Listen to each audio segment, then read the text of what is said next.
So Lawrence Kimathi, thank you so much for your time. This earnings cycle, the full year earnings cycle in the banking sector has been characterized by what I'd call the return of the dividend. But looking at what KCB has proposed, 2 shillings final dividend, the interim is about 1 shilling. If you work out the dividend yield is coming to about 7%. That is significantly below your competitors. Also, the payout ratio has been slashed a bit. Are you quite comfortable that what you've given shareholders is a compelling return? Yeah, Julian, I mean, I'm sure most shareholders would have expected a bit more, but you know, I think our work as management and the board is to have a good outlook. So given what's going on in the world today, geopolitical issues, you know, COVID is still not really fully gone. We've got elections coming up this year. We've got, you know, a very big growth agenda, both organically and inorganically. We felt that 3 shillings in total payout per share was a good balance to, you know, give some returns to the shareholders, while at the same time protecting ourselves and, you know, giving ourselves, you know, that sound springboard to fund our growth. All right. So when competitors are playing in a dividend yield in the 10s now, and KCB is coming in about 7%, I mean, how do you feel about that? It's a timing issue. That's what I would say. I mean, if you look back in 2019, our dividend yield was much better. We were paying. We paid the highest dividend we had paid, and actually the highest payout as well.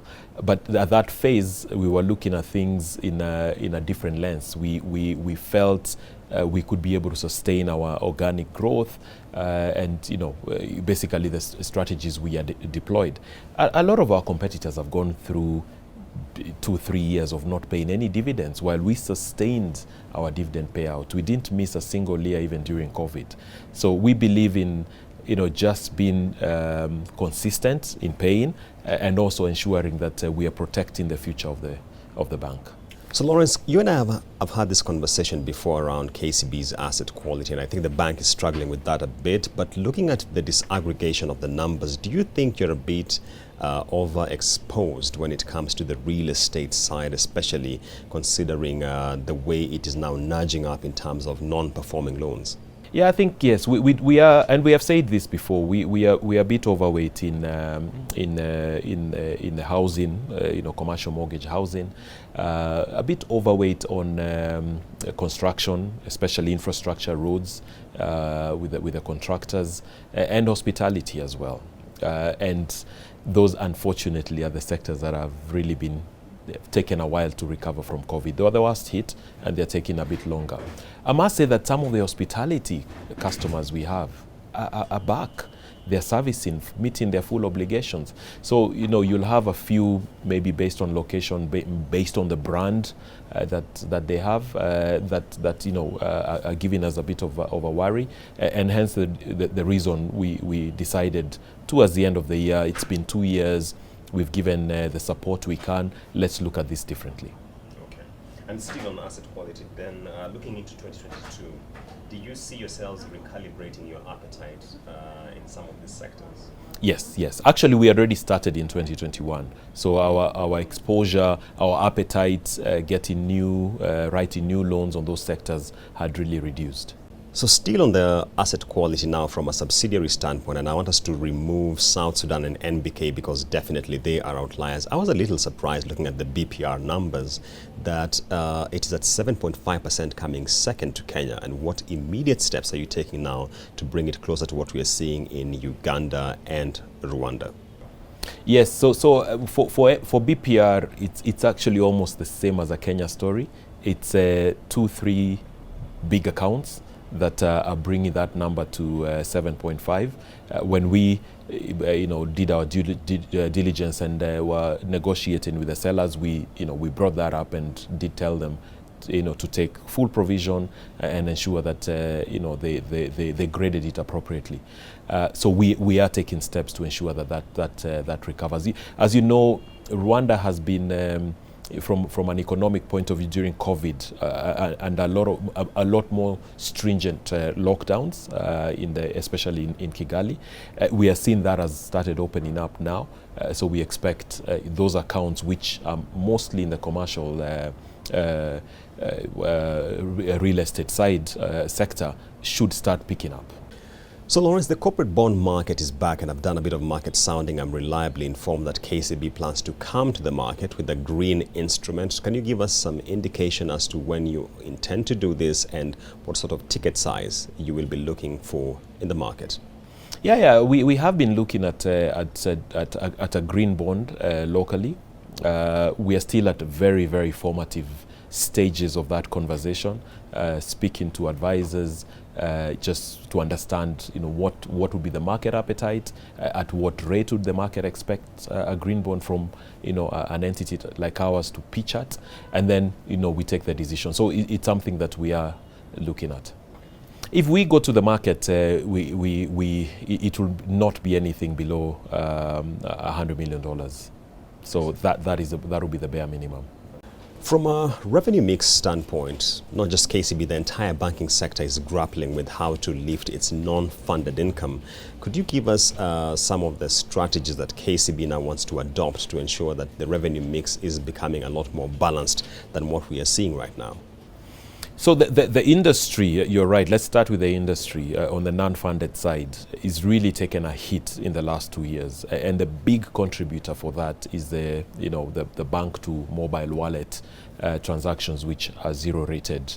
The regulator has asked us to do that to support COVID as part of the COVID support measures.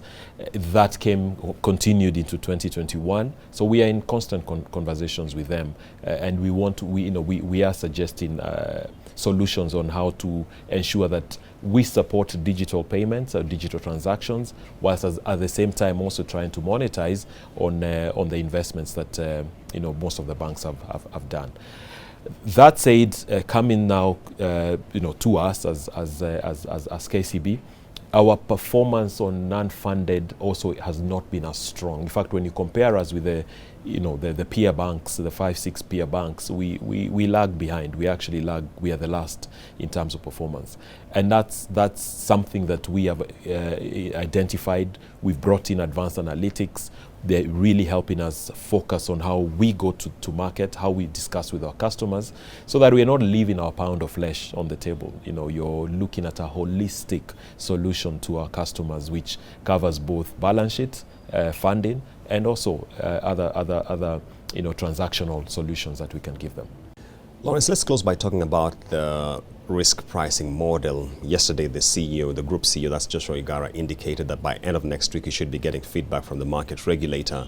I'm curious to know, what bandwidth do you see for growth of your loan book when you transition into a risk-adjusted regime of pricing?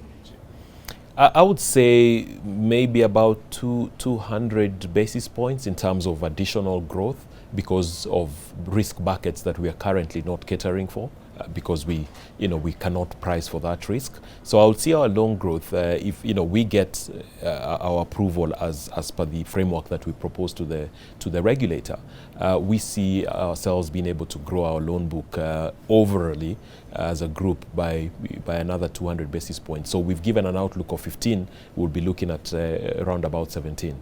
But remember also, this doesn't come in as a bang. It is a gradual growth to lift ourselves.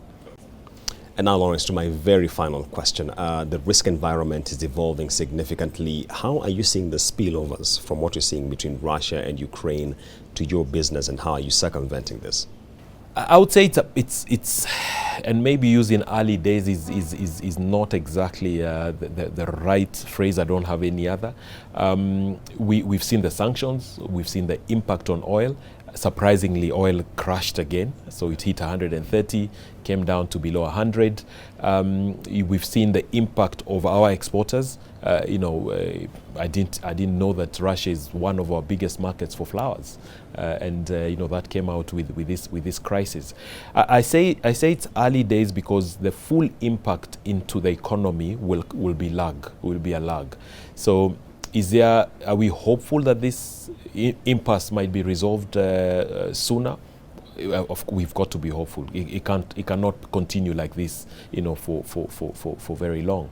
And if that then does happen, then the impact to us, especially in the region we operate in, is not going to be as significant. If it's prolonged, and it goes into full-scale war, then your guess is as good as mine in terms of what the future will hold.